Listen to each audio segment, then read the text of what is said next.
ओमज्ञानतिमिरान्धस्य ज्ञानाञ्जनशलाकया चक्षुरुन्मीलितं येन तस्मै श्रीगुरवे नमः। नमः ओं विष्णुपादाय कृष्णप्रेष्ठाय भूतले श्रीमते भक्ति वेदांत स्वामिना इति नामिने।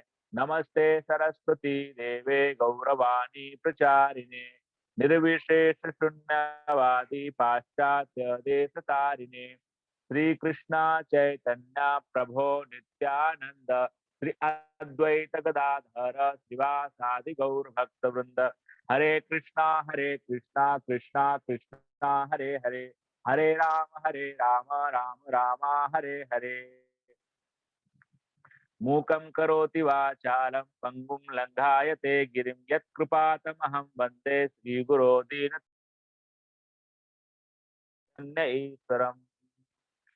ओम वाञ्छाकल्पतरुभ्यश्च कृपा सिन्धुभ्य एव च पतितानां पावनेभ्यो वैष्णवेभ्यो नमो नमः।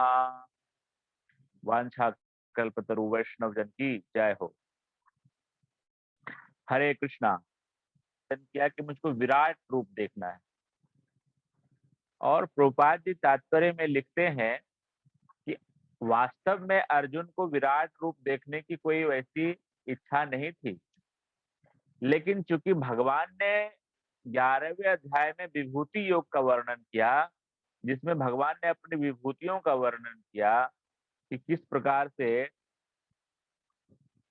सभी नक्षत्रों में चंद्रमा है और समस्त जलाशयों में समुद्र है, समस्त ग्रहों में बृहस्पति है। तो इस प्रकार से जब अलग अलग प्रकार से भगवान ने अपने ऐश्वर्य का वर्णन किया, तो जो कम बुद्धि वाले लोग हैं वो भगवान की नकल न करें या भगवान का उपहास न करें या भगवान किसी को भी भगवान ना मान ले, इसीलिए हम सब के लिए क्लैरिटी हो जाए, इसीलिए उन्होंने भगवान से कहा कि हम आपके विराट रूप का दर्शन करना चाहते हैं। ये समझ में आ रहा है आप लोगों को? आज रूप देखने से अर्जुन को मिलीजुली प्रक्रिया हुई। हाँ, भीत भीतम नमामि, डरते डरते उन्होंने प्रणाम किया, और बहुत ज्यादा उनको जो है उसमें आनंद नहीं प्राप्त हुआ। क्यों? क्योंकि जो है भगवान श्री कृष्ण से उन्होंने बाद में घबरा गए, डर गए, तो उन्होंने कहा कि हे गोविंद, मैं आपके सौम्य रूप का दर्शन करना चाहता हूँ। तब सौम्यम जनार्दनम, हे जनार्दन मैं आपके सुंदर रूप का दर्शन करना चाहता हूँ, चतुर्भुज रूप का दर्शन करना चाहता हूँ, शंख चक्र गदा पद्म धारण किए। और इंटरेस्टिंगली जब चतुर्भुज रूप का दर्शन किया तो अर्जुन को शांति मिली, लेकिन पूर्ण आनंद फिर भी नहीं मिला। अर्जुन को पूरा आनंद कब मिला, आप में से कोई बताएंगे?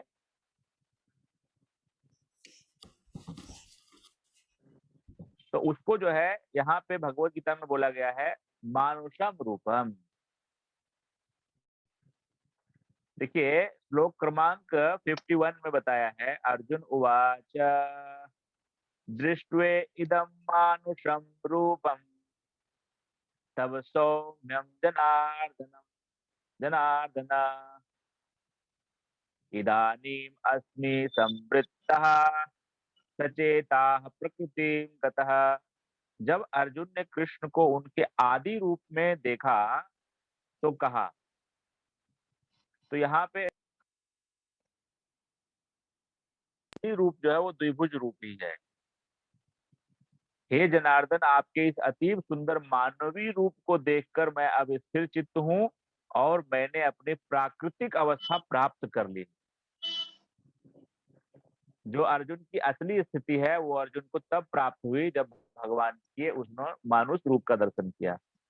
तो भगवान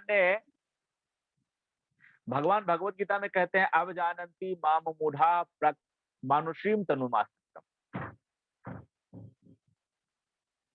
परम भावम अजानंता मम अव्ययम अनुत्तमम। कि मूर्ख लोग जो है मुझे समझते हैं कि मैंने मनुष्य के रूप में अवतार लिया है। अब जानन्ति मां मूढ़ा मानुषीम तनुमाश्रितम, कि अब मैंने मनुष्य रूप धारण किया हुआ है, मैं मनुष्य रूप में आ गया हूं। परम भावम अजानन्तः, वो मेरे परम भाव को नहीं जानते हैं। हाँ, मम अव्ययम अनुत्तमम, ये जो मेरा रूप है ये अव्यय है, इससे श्रेष्ठ कोई रूप नहीं है मनुष्य रूप से। यहाँ पुनः भगवान कह रहे हैं, देखो फिर से भगवान यहाँ पे कह रहे हैं, तू दुर सुदूर दर्शम इदम रूपम, ये जो मेरा रूप है ये देखने में अत्यंत कठिन है। सुदूरदर्शम इदम रूपम दृष्टवान मम देवा अपि अस्य रूपस्य नित्यम दर्शन कांक्षिणः। आहा, ये जो मेरा रूप है देवता भी इसको देखने के लिए नित्य ललचाते रहते हैं। नित्य अपि देवा अपि अस्य रूपस्य नित्यम दर्शन कांक्षिणः, नित्य जो है ये कामना करते हैं कि मुझे कब भगवान श्री कृष्ण के श्याम सुंदर के द्विभुज रूप के दर्शन होंगे। और इसीलिए जब खबर लगी लोगों को कि माता देवकी के गर्भ में भगवान आए हैं, तो सब आए कि नहीं आए, इंद्र आए, ब्रह्मा आए, शिव आए, सब लोग आकर के गर्भस्थ भगवान श्री कृष्ण की स्तुति करी है। बहुत सुंदर स्तुति है श्रीमद् भागवत महापुराण। और एक एक और आपको मैंने पिछली एक कथा में बताया भी था, मेरे ख्याल से बताया था क्या, ब्रज की गोपियों को छोड़ करके जब भगवान श्री कृष्ण थोड़े देर के लिए रास लीला से अंतर्ध्यान हो गए थे, लीला को और गाढ़ा करने के लिए, तो ब्रज की गोपियां ढूंढ रही थी भगवान, जी। और तब भगवान, हाँ, नंद नंदन जो है वो चतुर्भुज रूप बैठ बना करके इमली तला में बैठ गए थे। वृंदावन में है परिक्रमा मार्ग पे इमली तला, वहां बैठ गए थे भगवान। तो जब गोपियों ने देखा तो उनको प्रणाम किया, और उनसे जो है जब उनको प्रणाम करने के बाद जब नारायण उनसे प्रसन्न होकर के, चतुर्भुज नारायण उनसे बोले कि हे गोपियों आप मुझसे कोई वरदान मांगो, तो उन सब ने यही कहा कि हमें नंद नंदन के दर्शन चाहिए। तो ये है कि लक्ष्मी जी तो भगवान श्री नारायण जी के चरणों में रहती हैं, लेकिन भगवान श्री नारायण को छोड़ करके वृंदावन में वो तपस्या करती हैं भगवान श्री कृष्ण को प्राप्त करने के लिए। लेकिन जो ब्रज की गोपियां हैं वो यहाँ प्रमाण है शास्त्र के अंदर कि वो नारायण से आकर्षित नहीं होती, उनको तो नंद नंदन भगवान श्री कृष्ण ही चाहिए। इसीलिए वेद व्यास जी ने भी क्या कहा, इतौच अंश कलो पुंसः कृष्णस्तु भगवान स्वयं। असली भगवान कौन है, मूल भगवान एकले ईश्वर कृष्ण आर सब भृत्य। और ये तो हम लोगों के ऊपर जो है भगवान श्री चैतन्य महाप्रभु की अनुग्रह है, अहेतु की कृपा है, जो कि हम जान सकते हैं, इस बात को समझ सकते हैं, शास्त्र के मर्म को जान सकते हैं। ईश्वर परम कृष्ण सच्चिदानंद विग्रह अनादिरादिर गोविंद सर्व कारण कारणम। नहीं तो प्रायः सब लोग यही जानते हैं कि भगवान के बहुत अवतार हुए हैं, विष्णु जी के बहुत अवतार हुए हैं, और उसमें से एक अवतार कृष्णा जी का भी है, यही जानते हैं लोग। तो अब भगवान ने जो है क्या बताया इस अध्याय में, विराट रूप के अंतिम श्लोक में बहुत सुंदर बात बताई भगवान ने कि जो ये मेरा रूप है वो कैसे प्राप्त हो सकता है। तो अंतिम में कहा है, भक्त्या तु अनन्या शक्य अहम एवं विधो अर्जुन ज्ञातुम द्रष्टुम च तत्वेन प्रवेशुम च परंतप। कि हे अर्जुन, केवल अनन्य भक्ति के द्वारा मुझे उस रूप में समझा जा सकता है जिस रूप में मैं तुम्हारे समक्ष खड़ा हूं, और इसी प्रकार मेरा साक्षात दर्शन भी किया जा सकता है। केवल और केवल क्या उपाय है, भक्ति करना। हम्म, भक्ति में भी क्या कौन सी भक्ति भगवान ने बताया है? भक्त्या तु अनन्याः। अनन्या। अनन्याः, अनन्याः का मतलब क्या हो गया? प्रभुपाद जी यहाँ पे क्या कहते हैं? सकाम कर्म तथा ज्ञान से रहित।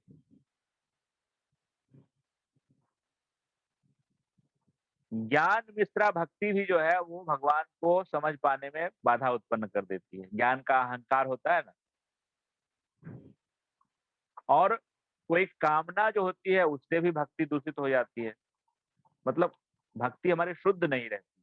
दूषित करने का मतलब ये है कि हमारी भक्ति जो होती है वो ज्ञान मिश्रा, या नहीं तो कोई हमारी इच्छा उसके अंदर मिल गई, तो वो जो है फिर भगवान को हम प्राप्त नहीं कर सकते। श्रीमद् भागवत महापुराण में आप देखेंगे बड़े बड़े महात्माओं के बारे में चरित्र उसके अंदर आया है।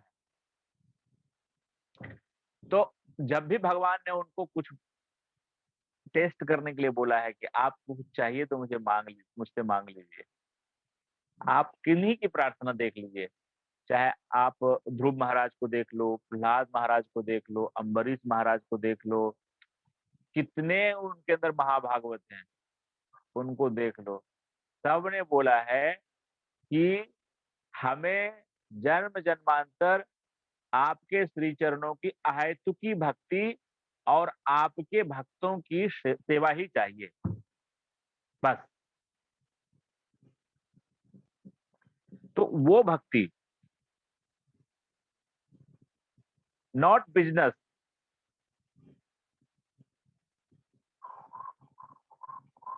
कि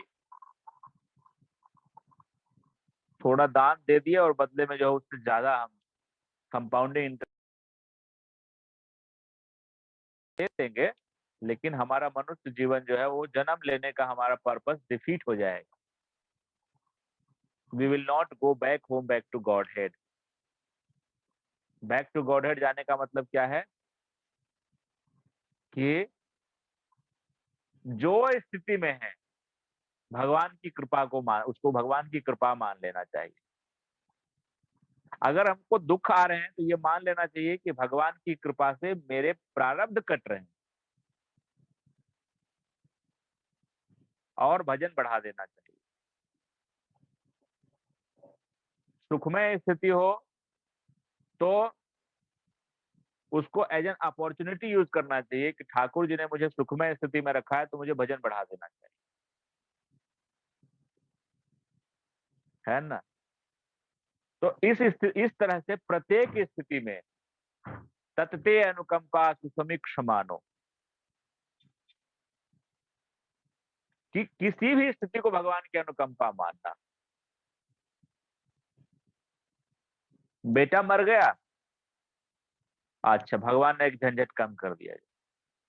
पत्नी मर गई, अच्छा एक झंझट और कम कर दिया, चलो कोई बात नहीं।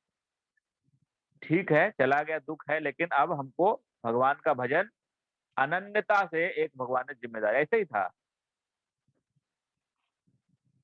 नरसिंह मेहता जी का हमने चरित्र पढ़ा, उसमें ऐसे ही देखा जाए, बेटा मर गया, चलो कोई बात नहीं, भगवान ने हमको भजन करने के लिए जो है थोड़ा और एक्स्ट्रा समय दे दिया। पत्नी मर गई, हाँ हाँ हाँ, ठाकुर जी की बड़ी कृपा जो है, पत्नी गई उसका दुख है, लेकिन अब हम निश्चिंत होकर के 24 घंटे भजन कर सकते। उसी प्रकार से एक बार एक जगह पे मैं जो है प्रोफेट मोहम्मद जी के बारे में भी सुन रहा था कि उनके भी सब बच्चे एक एक करके जो है उनको डेथ हो गया। आखिरी जब उनका बच्चा बीमार हुआ तो उन्होंने कहा कि या अल्लाह, यदि एक जो मेरा बेटा बचा हुआ, मतलब मेरा नहीं है तेरा ही है, यदि एक बचा हुआ ये भी यदि मर जाएगा तो दुनिया वाले ये कहेंगे कि बड़ा जो है वो भगवान का भजन करता है और बड़ा लोगों को भगवान का भजन करने के लिए कहता है, लेकिन खुद का भी एक भी बेटा जो है नहीं बचा। तो लेकिन फिर भी उसका भी डेथ हो गया। तो जो भगवान के भक्त होते हैं वो बाहरी परिस्थिति से भगवान का भजन नहीं करते हैं।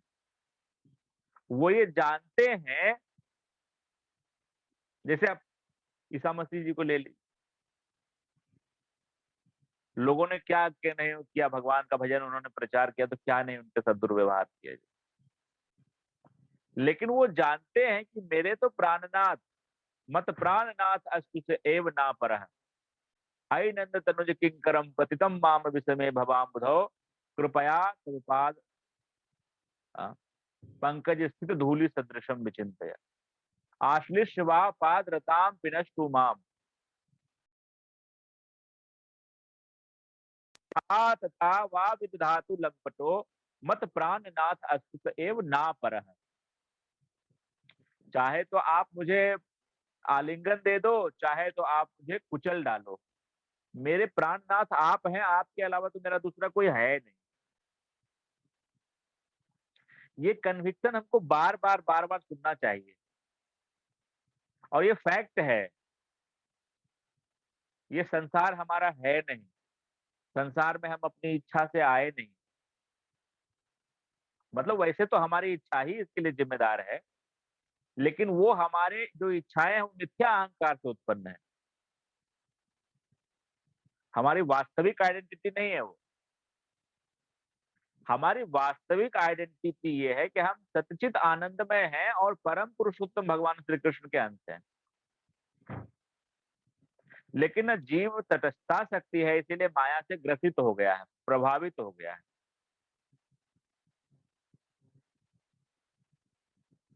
तो हम लोगों का लक्ष्य ये होना चाहिए कि लाइफ को इस तरह से बनाया जाए कि जल्दी से जल्दी जो है हम इन जिम्मेदारियों को, जो भी हमारे ऊपर थोड़ी जिम्मेदारी लायबिलिटी, बढ़ाना नहीं चाहिए उसको, बिना मतलब का नहीं पसारना चाहिए। कि यदि हम 2 कमरे में रह सकते हैं तो हम, पता चला कि एक बहुत बड़ा भवन बनवा रहे हैं, लाइफ फिनिश हो जाएगा, हमारा पर्पस डिफीट हो जाएगा। एक सामान्य कपड़े में भी काम हो सकता है, अब हम ब्रांडेड के पीछे भाग रहे हैं, महंगे कपड़े के पीछे भाग रहे हैं। सामान्य गाड़ी में भी चल सकते हैं, तो महंगी लग्जरी गाड़ी के पीछे भाग भाग रहे हैं। नहीं, अगर आपको मिला है आप यूज करिए, आपको हो रहा है, भगवान दे रहे हैं, तो उसमें यूज करने में कोई बुराई नहीं। लेकिन उसको जीवन का लक्ष्य बना करके अगर आप एक्स्ट्रा एफर्ट ले रहे हैं, ज्यादा परिश्रम कर रहे हैं, तो उससे भक्ति नष्ट हो जाएगी। इसको कहा गया शास्त्र में यथा लाभ संतोष। आसानी से जो मिल जाएगा हम उसमें प्रसन्न रहेंगे। एक्स्ट्रा एफर्ट जहां लगाए तो माया जो है आपको ग्रसित कर लेगी, क्योंकि जैसे दलदल का स्वभाव होता है ना, दलदल में यदि कोई फंस गया तो जितना वो प्रयास करता है, या आप जाल का भी प्रयास देख लो, जाल भी ऐसे ही फंसाया जाता है। आप जितना हाथ पांव मारोगे ना, उतना ही आप उलझते चले जाओगे। बड़ा टेक्निक है ये। उसी तरह से प्रभुपाद जी बार बार समझाते हैं कि कोई भी इस भौतिक जगत को जितना अधिक इसको नियंत्रित करने का प्रयास करता है, जितना भोगने का प्रयास करता है, वो उतना ही डीप इसके अंदर जो है फंसता चला जाता है। तो भगवान के जो शुद्ध भक्त होते हैं, वो वैष्णव कैसे होते हैं? सिंपल। उनका कपड़ा सिंपल, उनका खान पान सिंपल, उनका आचरण सिंपल, व्यवहार जो है उनका प्रेमल होता है, किसी से द्वेष नहीं करते हैं, भगवान की सेवा में ही आनंदित रहते हैं।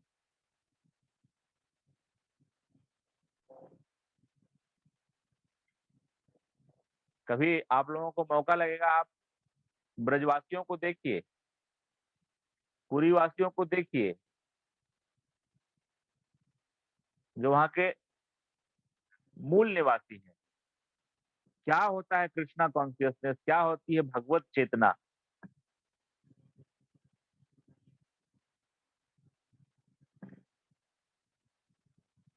उनको ऐसा लगता है कि मेरे परिवार के हैं। जब कोई आप जगन्नाथपुरी के किसी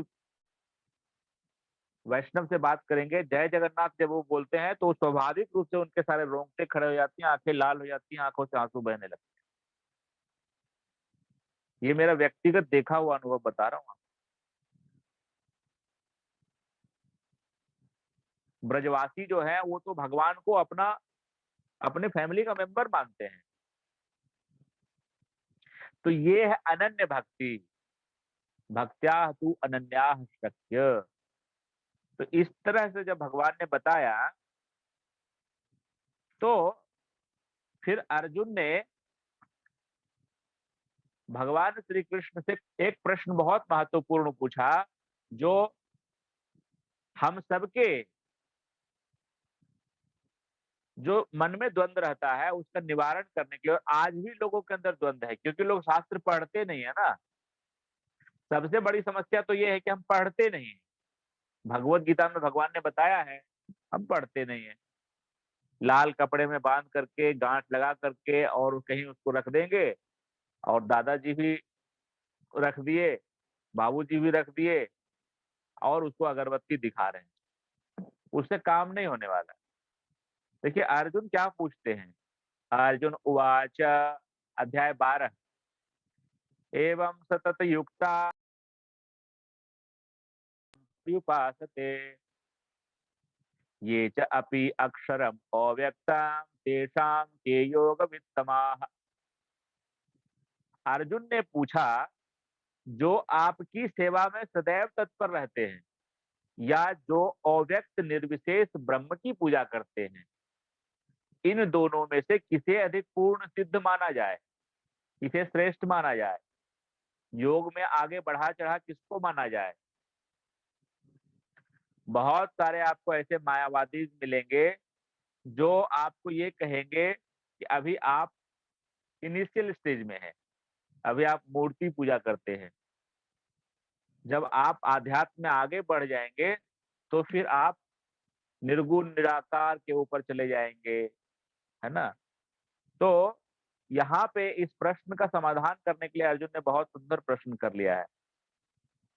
बहुत सारे आपको आज ऐसे मत संप्रदाय मिल जाएंगे जो इस बात का प्रचार करते हैं, अरे हिंद सनातन धर्म में तो मूर्ति पूजा है, हिंदू धर्म में तो मूर्ति पूजा है।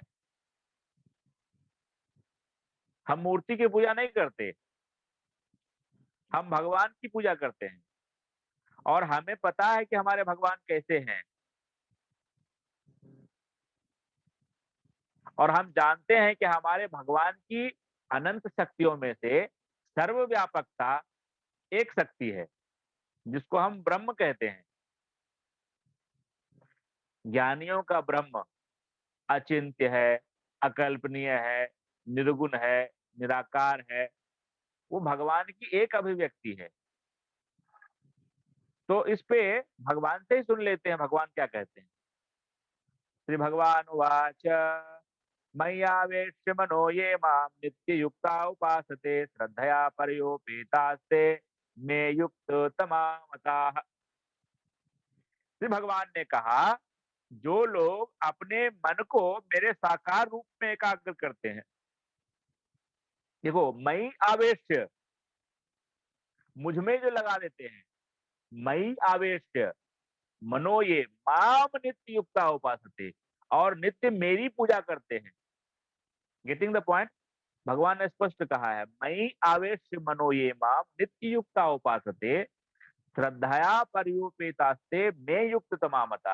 वो जो है उत्तम है, ऐसा मेरा मत है। ये भगवान श्री कृष्ण का मत है। जो लोग अपने मन को मेरे साकार रूप में एकाग्र करते हैं और अत्यंत श्रद्धा पूर्वक मेरी पूजा करते हैं, करने में सदैव लगे रहते हैं, वे मेरे द्वारा परम सिद्ध माने जाते हैं। समझ गए। तो जो वैष्णव हैं वो भगवान के दृष्टिकोण में जो है वो परम सिद्ध हैं।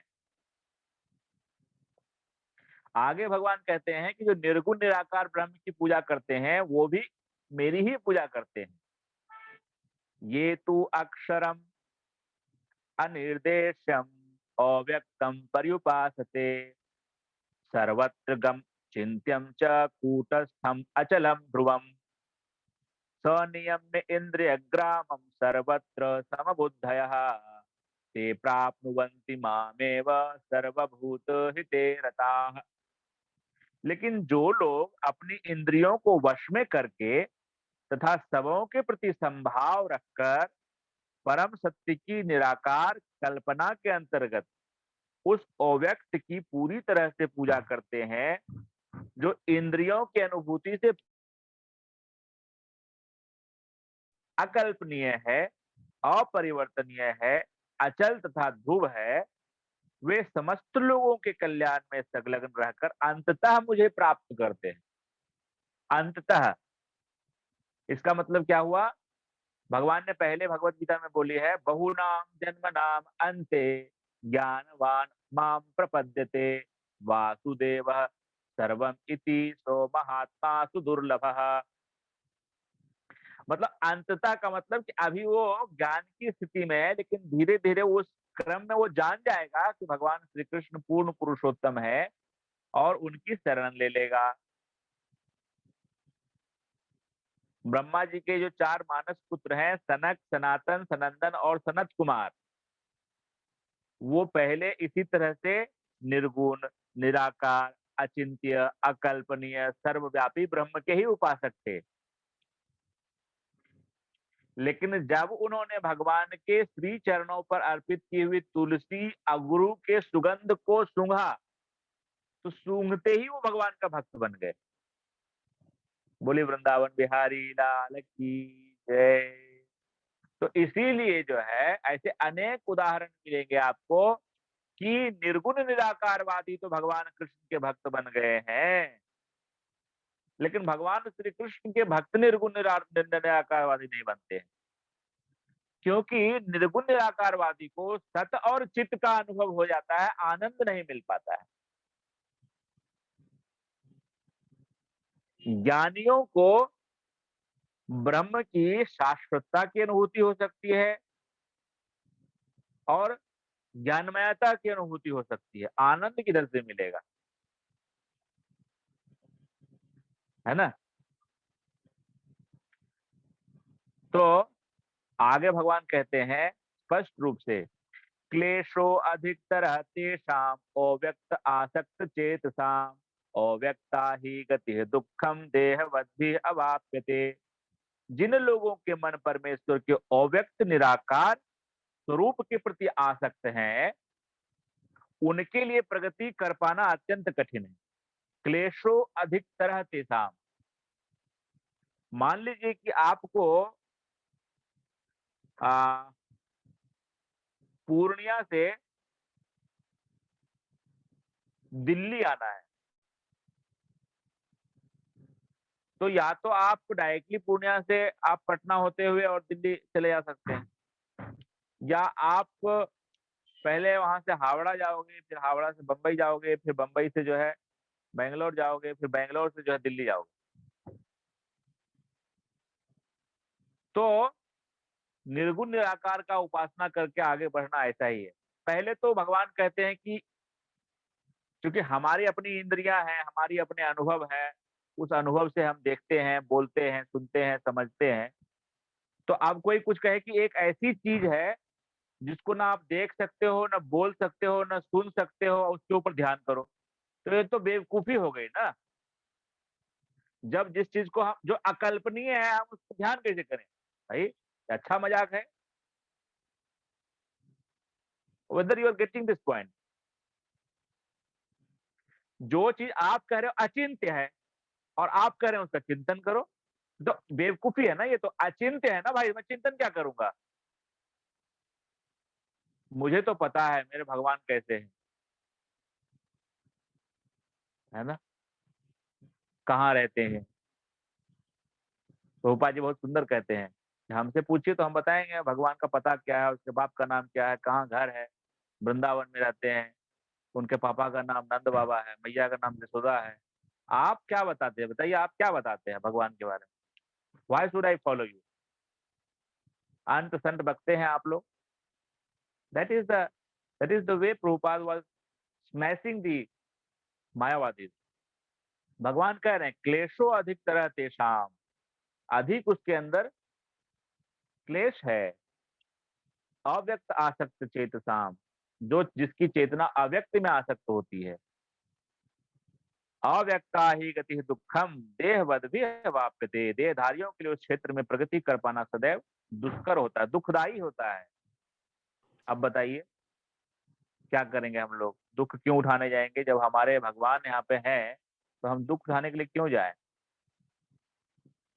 ये तो सर्वाणि कर्माणि मयि सन्न्यस्य मत्पराः, अनन्येनैव योगेन माम ध्यायन्त उपासते। स्पष्ट रूप से भगवान यहाँ पे कह रहे हैं कि हमको निर्गुण निराकार की तरफ से नहीं जाना है। एक श्लोक में भगवान ने खंडन कर दिया, एक श्लोक में बता दिया कि मेरा ध्यान और मेरी पूजा श्रेष्ठ है। दूसरे श्लोक में भगवान ने बता दिया कि दूसरा वाला रास्ता अंततः मेरे पास पहुंचेगा, लेकिन उसमें क्लेश और दुख है। और एक श्लोक में बताने का फिर स्पष्ट रूप से कह रहे हैं, ग्लोरीफाई कर रहे हैं अपने भक्तों को, ये तो सर्वाणि कर्माणि मयि सन्न्यस्य मत्पराः अनन्येनैव योगेन मां ध्यायन्त उपासते तेषाम् अहं समुद्धर्ता मृत्यु संसार सागरात् भवामि न चिरात् पार्थ मय्यावेशित चेतसाम्। बहुत प्रसिद्ध श्लोक है ये। तेषाम अहम समुद्धरताम मृत्यु संसार सागरात भवामी न चिरात पार्थ मय्यावेशित चेतसाम। जो अपने सारे कार्यों को मुझ में अर्पित करके तथा अविचलित भाव से मेरी भक्ति करते हुए मेरी पूजा करते हैं और अपने चित्त को मुझ पर स्थित करके निरंतर मेरा ध्यान करते हैं, उनके लिए हे पार्थ मैं, भगवान कह रहे मैं जन्म मृत्यु के सागर से शीघ्र उद्धार करने वाला हूं। तेषाम अहम समुद्धरताम। वैसे जो होते हैं भक्त, जो होते हैं जो भगवान के लिए कर्म करते हैं, भगवान के बारे में सोचते हैं, भगवान की भक्ति करते हैं, उसको भगवान स्वयं निकालते हैं। उनको अपने प्राण को उठा करके जो है चक्र से निकालते हुए आज्ञा चक्र तक ला करके और यहां से निकालने की आवश्यकता नहीं है। जैसा कि आपको अष्टांग योग में बताया गया है महर्षि पतंजलि के द्वारा, भक्त को वो करने की आवश्यकता नहीं है। यहाँ पे कहा गया तेषाम अहम समुद्धरताम मृत्यु संसार सागरात। मृत्यु संसार सागर से मैं तारने वाला हूँ। भवामी न चिरात पार्थ, और देर नहीं करता हूँ। भवामी न चिरात, चिरात मतलब चिरकाल, मतलब देर नहीं लगाता हूं मैं। भवामी न चिरात पार्थ मय्यावेशित चेतसाम, जिसकी चेतना, इसलिए हम लोगों का मूवमेंट क्या है, कृष्ण भावना अमृत आंदोलन। भवामी न चिरात पार्थ मय्यावेशित चेतसाम। तो कृष्णा कॉन्शियसनेस मूवमेंट इतना ब्यूटीफुल है, प्रभुपाद जी ने हमको ये करने के लिए दिया है ये मूवमेंट, मय्यावेशित चेतसाम। हमारी चेतना कृष्ण भावना अमृत हो सके। International society for Krishna consciousness. तो जो प्रचार है, भगवत गीता, भागवत शास्त्र है, जो आपको भागवत क्लासेस दिए जा रहे हैं, बुक डिस्ट्रीब्यूशन किया जा रहा है, पर्पस क्या है, भगवान कृष्ण में हमारी चेतसाम हो सके। कृष्णावेशित चेतसाम, भगवान कह रहे मैयावेशित चेतसाम। क्या मतलब हुआ, कृष्णावेशित चेतसाम। कृष्ण में हमारी चेतना लग जाए तो हमारा कल्याण हो जाएगा, देर नहीं होगा। ये एश्योरेंस भगवान श्री कृष्ण दे रहे हैं। देखो मतलब ये हमारे लिए कितना आनंद देने वाला बात है कि हमारे गोविंद अनंतानंद कोटि ब्रह्मांड के एकमात्र स्वामी, उन्होंने एश्योरेंस दिया है, लिखा पढ़ी के साथ, रजिस्ट्री के साथ लिखा हुआ है। भगवत गीता में भगवान ने कहा है, भगवान की वाणी है, तेषाम अहम समुद्धरताम मृत्यु संसार सागरात। जो मेरा भक्त होता है, जो मेरा भजन करता है, जो मेरा नाम जप करता है, तेषाम अहम समुद्धरताम, उसका उद्धार मैं करता हूं, मृत्यु संसार से बाहर मैं निकालता हूं, और देर नहीं होती उसमें। भवामी न चिरात पार्थ मैं आवेशित चेतसाम। इसीलिए यदि मनुष्य जीवन में कुछ करना है, कुछ पाना है, तो एक ही लक्ष्य बनाइए कि ये गोविंद जो है ना, ये मति के अंदर बैठ जाए। यदि वो गोविंद इधर बैठ गए तो काम बन गया।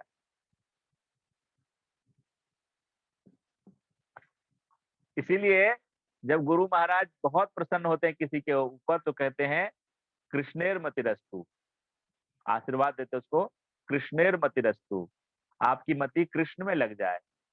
और उससे भी ऊपर किसी के ऊपर प्रसन्न है तो उसको फिर कहते हैं गुरुदेवेर मतिरस्तु, कि आपकी मति गुरुदेव में लग जाए, है ना। तो यदि किसी की मति गुरुदेव में लग गई तो उसकी सफलता ध्रुव है। देखो यहाँ पे इतना सुंदर बताया है श्लोक में, एक वराह पुराण में श्लोक प्रभुपाद जी ने कोट किया है कि भगवान अपने गरुड़ पे बैठ करके आते हैं। और जैसे कि मान लो कोई समुद्र में डूब रहा है, कोई समुद्र में डूब रहा है, तो उसको खींचने के लिए कुछ चाहिए ना, पकड़ने के लिए। तो ऐसे हम लोगों का ये है ना शिखा, उसको पकड़ लेते हैं भगवान, निकाल लेते हैं, सिखा रखते हैं ना, एक लॉजिक उसका ये भी है। हम लोग भवसागर में ना इधर से पकड़ के, चोटी पकड़ के भगवान उठा करके अपने गरुड़ पे बिठाएंगे जो। नयामि परमम स्थानम चिराद गति बिना गरुड़ स्कंदम आरोप्य यथेच्छम अनिवार्यतः। वैकुंठ लोक में आत्मा को ले जाने के लिए भक्त को अष्टांग योग साधने की आवश्यकता नहीं है, इसका भार स्वयं भगवान अपने ऊपर लेते हैं। वे यहाँ स्पष्ट कह रहे हैं कि वे स्वयं ही उद्धारक बनते हैं। बालक अपने माता पिता द्वारा अपने आप ही रक्षित होता है। तो यहाँ पे कह रहे हैं गरुड़ स्कंदम आरोप्य, गरुड़ के पीठ पे बैठ के भगवान आते हैं। और कुछ लोग ऐसा सोचते हैं कि ये तो केवल ऐसा है कि कहा हुआ है, बताया हुआ है, सब कुछ है नहीं, सिंबॉलिक है। तो ऐसा नहीं है। एक जगह पे प्रभुपाद जी तात्पर्य में लिखते हैं कि ज्यादा दिन नहीं, अभी कुछ 300-350 पहले वर्ष पहले भी दक्षिण भारत के एक संप्रदाय है, एग्जैक्टली मैं नाम नहीं मुझे याद आ रहा है, उस संप्रदाय के कई संतों ने एक साथ भगवान को गरुड़ पे आसीन उन्होंने दर्शन किए। भगवान ने आकाश में आकर के उनको दर्शन दिया गरुड़ पे विराजमान, डॉक्यूमेंटेड है उनके शास्त्रों में। ज्यादा दिन पहले नहीं, 300-350 वर्ष पहले। और मतलब भगवान गरुड़ पे विराजमान है, गरुड़ जी महाराज पे भगवान विराजमान है, उनकी जो है स्वर्ण के समान चमचमाती हुई पीली धोती है, और उन्होंने बैजंती की माला पहनी हुई है, और शंख चक्र गदा पद्म में मुस्कुरा रहे हैं, और काफी देर तक उन्होंने दर्शन दिया अंतर ध्यान होने से पहले। इसलिए ये नहीं समझना चाहिए कि हम लोगों को ऐसे ही है, किसने देखा है। और उनके शास्त्रों में डॉक्यूमेंटेड है, दिन तारीख समय सब कुछ। और एक दो को नहीं, कई संतों को एक साथ।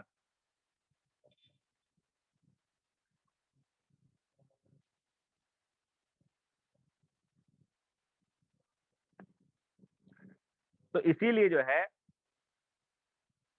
भगवान कंक्लूजन दे रहे हैं, मय्येव मन आधत्स्व मयि बुद्धिम निवेशय निवसिष्यसि मय्येव अत्कुधर्वम न संशयः।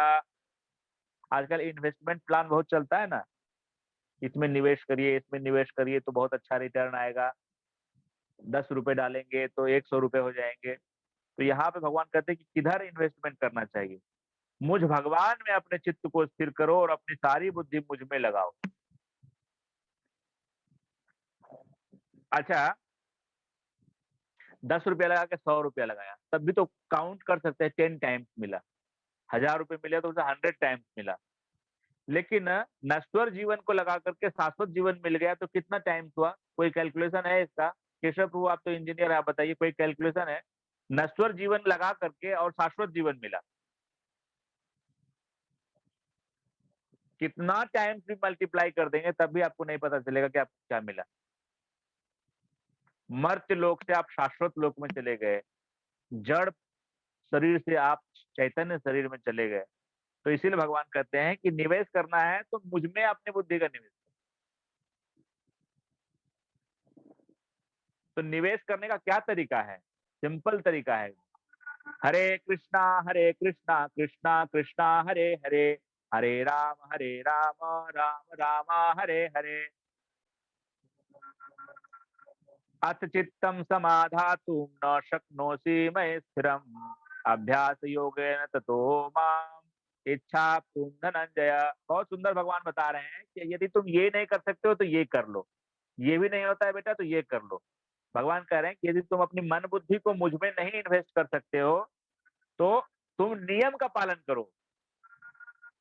हे अर्जुन, यदि तुम अपने चित्त को अविचल भाव से मुझ पर स्थिर नहीं कर सकते हो तो तुम भक्ति योग के विधि विधानों का पालन करो। जैसे हम लोग की स्थिति नहीं है कि हम लोग कंटिन्यूअस भगवान का चिंतन कर सकें, तो हम लोगों को प्रभुपाद जी ने बहुत सारे नियम दिए हैं ना, तो उठना है, मंगल आरती करनी है, गुरु पूजा, तुलसी पूजा करनी है, गुरु पूजा करनी है, नरसिंह आरती करनी है, डीटी वर्शिप करना है, शास्त्र पढ़ना है, गौर आरती करनी है, दिन भर। क्यों करना है? क्योंकि ये वाली स्थिति में हम आ सके। अभी जो जो भगवान ने स्थिति बताएंगे ना, क्रमशः ये वाली स्थिति में आने के लिए है कि सतत हम अपने मन और बुद्धि को भगवान गोविंद के श्री चरणों में इन्वेस्ट कर सकें। ये हो गई परमहंस अवस्था। ऑलवेज भगवान के इसमें माइंड है हमारा। तो अगर हम ये नहीं कर सकते हैं तो हमको भक्ति के विधि विधानों का पालन करना चाहिए। इस प्रकार से क्या होगा कि धीरे धीरे हमको रति उत्पन्न हो जाएगी, भगवान प्रेम उत्पन्न हो जाएगा। सेवा से प्रेम उत्पन्न होता है। अभ्यासे अपि असमर्थः असि मत्कर्म परमं भवः मत अर्थम अपि कर्माणि कुर्वन् सिद्धिम अवाप्स्यसि। ऐसा भी हो सकता है कि भक्ति का विधि विधान भी पालन करने में भारी लगता हो किसी को, उसके लिए भगवान बता रहे हैं यदि तुम भक्ति के विधि विधानों का भी अभ्यास नहीं कर सकते हो तो मेरे लिए कर्म करने का प्रयत्न करो। बुक डिस्ट्रीब्यूशन में पैसा लगाइए, टेम्पल कंस्ट्रक्शन में पैसा लगाइए, भागवत करा दीजिए। आपको नहीं मन लग रहा है लेकिन आप पैसा लगाइए, किसी अच्छे संत को बुला करके भागवत करा दीजिए, क्योंकि मेरे लिए कर्म करने से तुम पूर्ण अवस्था को प्राप्त हो सकते हो। समझ में आ रहा है क्या ये सारी चीजें भगवान क्या कहना चाह रहे हैं? जो जी भगवान का सदैव हाँ, जो भगवान का सदैव चिंतन कर रहे हैं तो फर्स्ट क्लास। वो आपको बाहर से हो सकता है भक्ति करते हुए नहीं दिखें, है ना, लेकिन फर्स्ट क्लास डिवोटी है। यार चित्त कृष्ण प्रेम कर ये उदय सारा वाक्य क्रिया मुद्रा विज्ञे न बुझाय। उनकी आपको क्रिया मुद्रा नहीं समझ में आएगी। शुद्ध भक्त होंगे, जो है संत होंगे, वो नहीं कर सकते हैं। तो आप उस अवस्था में नहीं है तो आपको रूल्स रेगुलेशंस फॉलो करने हैं भक्ति के, ताकि आप उस अवस्था में पहुंच पाए। उसमें भी मन नहीं लगता है आपको तो आप अपने रिसोर्सेज को यूज करिए, भगवान के लिए कर्म करिए। तन से, मन से, धन से, जैसे भी हो सकता है आप कर्म करिए, यात्रा करिए, भागवत कराइए, बुक डिस्ट्रीब्यूशन करिए, प्रसाद बांटिए। लेकिन कई बार ऐसा होता है कि परिवार में लोग इसको सपोर्ट नहीं करते हैं, तो कहते हैं भगवान की तो कुछ अच्छा काम करो।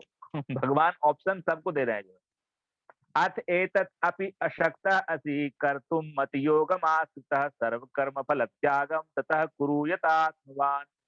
यदि किंतु यदि तुम मेरे इस भावनामृत में कर्म करने में असमर्थ हो तो तुम अपने कर्म के समस्त फलों को त्याग कर कर्म करने का तथा आत्मस्थित होने का प्रयत्न करो।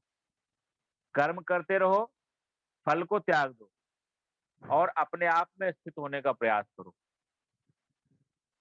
ये बात समझ में आई? कुछ लोग कर्म करते हैं भोग करने के लिए, मैं इतना पैसा कमाऊंगा, इतना मजा मारूंगा, ठीक है। लेकिन हमको कर्म, अगर मान लीजिए कि हम भगवान के लिए कर्म भी नहीं कर पा रहे हैं तो हम अनासक्त भाव से कर्म करें और कर्म फल को त्याग दें। हॉस्पिटल बनवा दें, प्याऊ बनवा दें, पेड़ लगवा दें, अनाथालय में बच्चों के लिए कुछ कर दें। मतलब वो भी है, कम से कम कुछ वो तो करो। भोग करने के लिए तो जीवन है ही नहीं, ये तो क्लियर आप समझ लीजिए। भोगने के लिए नहीं है जीवन। आगे भगवान कहते हैं श्रेयो हि ज्ञानम अभ्यासात् ज्ञानात् ध्यानम विशिष्यते ध्यानात् कर्म फल त्यागः त्यागात् शांति अनंतरम। यदि तुम यह अभ्यास नहीं कर सकते तो ज्ञान के अनुशीलन में लग जाओ। लेकिन ज्ञान से श्रेष्ठ ध्यान है और ध्यान से भी श्रेष्ठ है कर्म फलों का त्याग, क्योंकि ऐसे त्याग से मनुष्य को मन शांति प्राप्त हो सकती है। तो हम लोगों को जो है भक्ति के माध्यम से त्याग का भावना भी अपने आप आता है। कैसे हम लोग मांसाहार को छोड़ दिए भगवान की कृपा से, प्रभुपाद जी की कृपा से। क्या स्थिति थी हम लोगों की, प्याज लहसुन तक त्याग दिए जो है, हैं? लेकिन आनंदमय जीवन है। कोई गिल्ट नहीं फील होता है। तो त्याग, भक्ति में ज्ञान, वैराग्य ये सब अपने आप आ जाता है। तो इसीलिए भगवान इनडायरेक्टली कह रहे हैं कि ज्ञान से अच्छा ध्यान है और ध्यान से अच्छा भक्ति है। और उसका लक्षण बता रहे हैं भगवान, भक्त का, शुद्ध भक्त का। अद्वेष्टा सर्वभूतानां मैत्रः करुण एव च निर्ममो निरअहङ्कारः सम दुःख सुख क्षमी संतुष्टः सततं योगी यतात्मा दृढ़ निश्चयः मयि अर्पित मनो बुद्धिः यो मद्भक्तः स मे प्रियः। देखिए भगवान कहते हैं कि कौन कौन मुझे प्यारा भक्त है। अद्वेष्टा सर्वभूतानां, अद्वेष्टा का मतलब जो किसी से द्वेष नहीं करता है, किसी भी प्राणी से द्वेष नहीं करता है। अद्वेष्टा सर्वभूतानां मैत्रः करुण एव च, लेकिन सभी जीवों का दयालु मित्र है, करुणा से भरा हुआ है। निर्ममो, निर्ममो का मतलब जो स्वामित्व की भावना से ऊपर है। निर्ममो, निर्मम मतलब मम का भावना, मतलब मेरा का भावना नहीं है उसके अंदर। निरअहंकारः, मिथ्या अहंकार नहीं है। सम दुःख सुख क्षमी, सुख में और दुख में एक समान रहता है, क्षमाशील है। संतुष्टः, सदैव संतुष्ट रहता है। सततम, सदैव। योगी, आत्म संयमी है। यथात्मा दृढ़ निश्चय है, दृढ़ निश्चय के साथ मुझ में मन तथा बुद्धि को स्थिर करके भक्ति में लगा रहता है, ऐसा भक्त मुझे अत्यंत प्रिय है। ये सब आइडियल सिचुएशन है। ये सब नहीं सोच लेना चाहिए कि हम लोगों के अंदर ये गुण आ गया है। ये गुण आ जाएगा तो हम लोग वैष्णव बन जाएंगे। ये सब गुण प्रहलाद महाराज का है। समझ रहे हैं मैं क्या कह रहा हूँ? ये सब गुण श्रील प्रभुपाद जी का है। हम लोगों को ये मतलब एम करना है कि ऐसा कभी हमारे साथ भी हो। हे प्रभु, है ना, हमको आपकी शुद्ध भक्ति मिले। यस्मात् न उद्विजते लोकः लोकात् न उद्विजते च यः हर्ष अमर्ष भय उद्वेगैः मुक्त यः सह च मे प्रियः। जिससे किसी को कष्ट नहीं पहुंचता तथा अन्य किसी के द्वारा विचलित नहीं किया जा सकता है।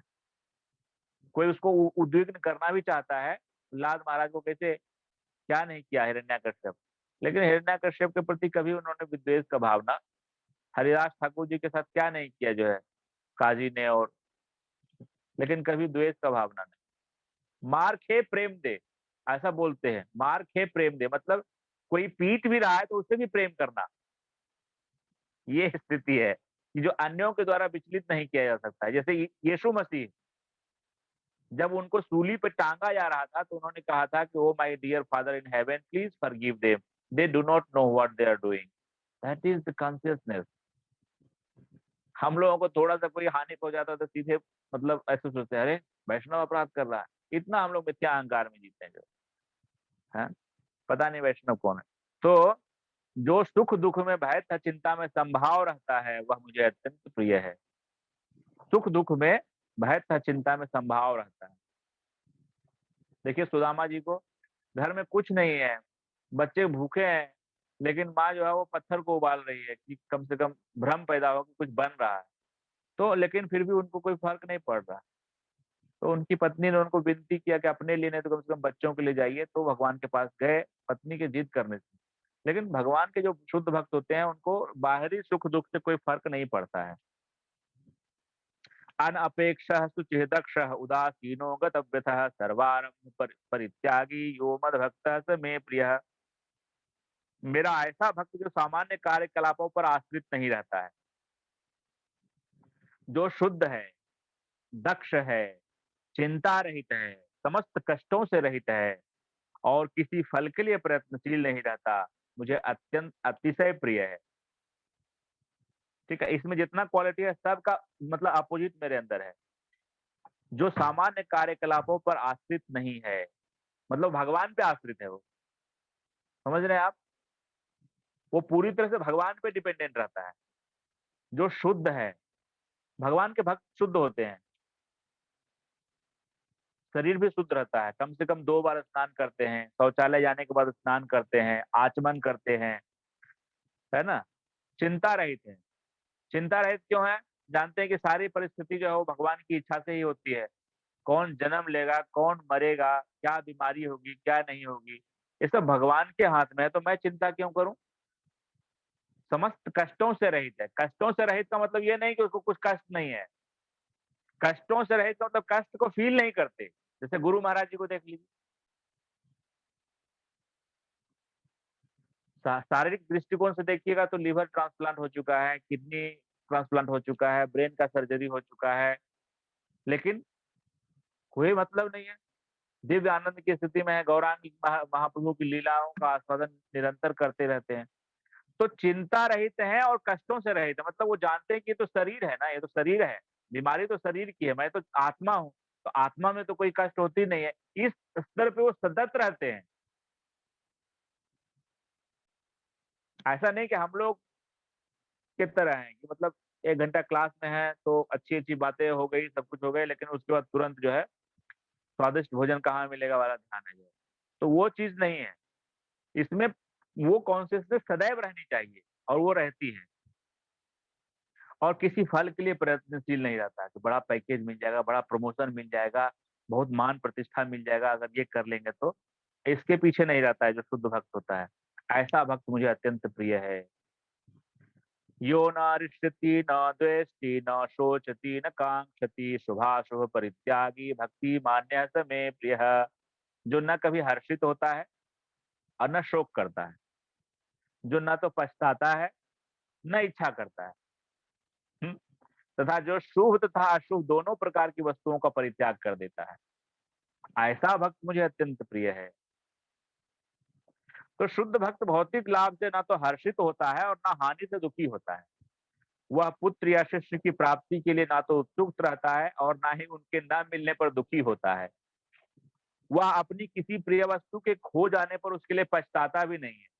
इसी प्रकार यदि उसे अभिषिक्त की प्राप्ति नहीं हो पाती तो वह दुखी नहीं होता है। वह समस्त प्रकार के शुभ अशुभ तथा पाप कर्मों से सदैव परे रहता है। वह परमेश्वर की प्रसन्नता के लिए बड़ी से बड़ी विपत्ति सहने के लिए तैयार रहता है। हनुमान जी महाराज को देखिए, हनुमान जी महाराज का चरित्र देखिए आप। पूँछ में आग लगा करके पूरा लंका जला दी, तो ये भी नहीं सोचे कि वो आग मुझे भी लग जाएगा तो क्या होगा। भक्ति के पालन में उसके लिए कुछ भी बाधा नहीं बनती। ऐसा भक्त कृष्ण को अतिशय प्रिय होता है। हैं? समः शत्रौ च मित्रे च तथा मान अपमानयोः शीतोष्ण सुख दुःखेषु समः संग विवर्जितः तुल्य निंदा स्तुतिः मौनी संतुष्टो येन केनचित् अनिकेतः स्थिरम् मतिः भक्तिमान में प्रियो नरः। जो मित्रों तथा शत्रुओं के लिए समान है, ये मेरा मित्र है, ये मेरा शत्रु है, ये तो द्वैत भाव हो गया, है ना? भगवान को कौन सा भक्त प्रिय है? जो शत्रु और मित्र को समान के रूप में देखता है। मान तथा अपमान, शीत तथा गर्मी, सुख तथा दुख, यश तथा अपयश में संभाव रहता है। जो दूषित संगति से सदैव मुक्त रहता है, जो सदैव मौन और किसी भी वस्तु से संतुष्ट रहता है, जो किसी प्रकार के घर-बार की परवाह नहीं करता, जो ज्ञान में दृढ़ है और जो भक्ति में संलग्न है, ऐसा पुरुष मुझे अत्यंत प्रिय है। ये तु धर्मामृतम् इदं यथोक्तं पर्युपासते श्रद्धानामत परमा भक्ताः ते अतीव मे प्रियाः। प्रिया माता जी आपका नाम ले रहे हैं भगवान।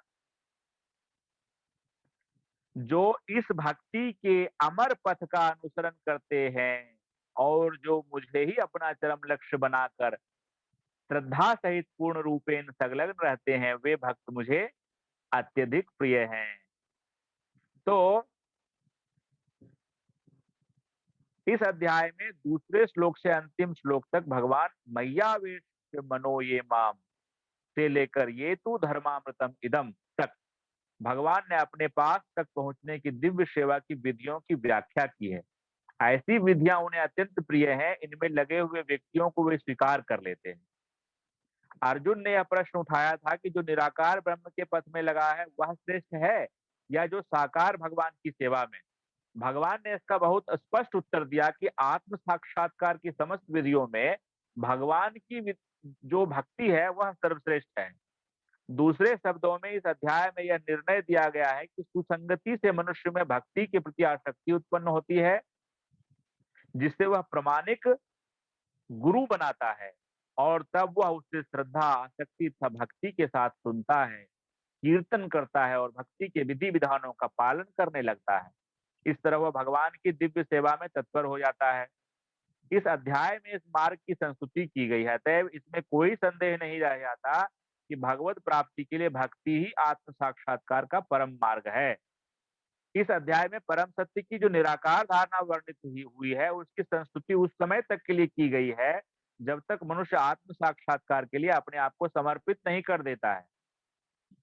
दूसरे शब्दों में जब तक उसे शुद्ध भक्ति की संगति करने का अवसर प्राप्त नहीं होता, तभी तक निराकार की धारणा लाभप्रद हो सकती है। परम सत्य की निराकार धारणा में मनुष्य कर्म फल के बिना कर्म करता है और आत्मा तथा पदार्थ का ज्ञान प्राप्त करने के लिए ध्यान करता है। यह तभी तक आवश्यक है जब तक शुद्ध भक्ति की संगति प्राप्त न हो। सौभाग्यवश यदि कोई शुद्ध भक्ति में सीधे कृष्ण भावनामृत में लगना चाहता है, तो उसे आत्म साक्षात्कार के इतने सोपान पार नहीं करने होते। भगवत गीता के बीच के 6 अध्यायों में जिस प्रकार भक्ति का वर्णन हुआ है, वह अत्यंत हृदयग्राही है। किसी को जीवन निर्वाह के लिए वस्तुओं की चिंता नहीं करनी होती, क्योंकि भगवत कृपा से सारी वस्तुएं स्वतः सुलभ हो जाती हैं। प्रेम से बोलिए वृंदावन बिहारी लाल की जय। आनंद कंद भगवान की जय। वैष्णव वृंद की जय। भक्ति माता की जय। हरे कृष्णा। तो आज थोड़ा हमने 10 मिनट ज्यादा लिया क्योंकि I wanted to take this chapter. 20 श्लोक का है, सबसे छोटा अध्याय है लेकिन सबसे हैवी वेट। और इसमें जो गुण बताए गए हैं ये सब हम लोगों का मतलब ड्रीम ड्रीम क्वालिटीज है ना। लेकिन वी शुड नॉट जंप, है ना, कि छोड़ छाड़ करके चले गए जो भगवान देखेंगे। We should not jump. ये जो है ना, ये जो अभी हम जो जीवन जी रहे हैं, ये हमारे प्रारब्ध को खत्म करने का, घिसने का एक लेबोरेटरी है। गृहस्थ आश्रम में हम हैं तो गृहस्थ आश्रम में हमने इंद्रिय भोग भी बहुत किया हुआ है, सब कुछ है। तो अब उसकी जिम्मेदारी है, पत्नी की जिम्मेदारी है, बच्चों की जिम्मेदारी, उनकी शिक्षा की जिम्मेदारी है। तो इस प्रकार से हम अपने प्रारब्ध को क्षीण कर सकते हैं, शुद्ध कर सकते हैं। और सहज वैराग्य जब हमारे अंदर भक्ति नाम जप करने से हो जाएगा, तो फिर हम 45-50 के बाद फिर कंप्लीट प्लानिंग करके और अ, प्रचार भी कर सकते हैं, धाम वास भी कर सकते हैं, दूसरों को भगवान के बारे में बता सकते हैं, गुरुकुल चला सकते हैं। ऐसे बहुत सारे कार्य हैं जो किए जा सकते हैं। लेकिन जीवन भर पैसा कमाते रहें और जो है वो रैट रेस में हम दौड़ते रहें, इसके लिए मनुष्य जीवन हमको नहीं मिला है।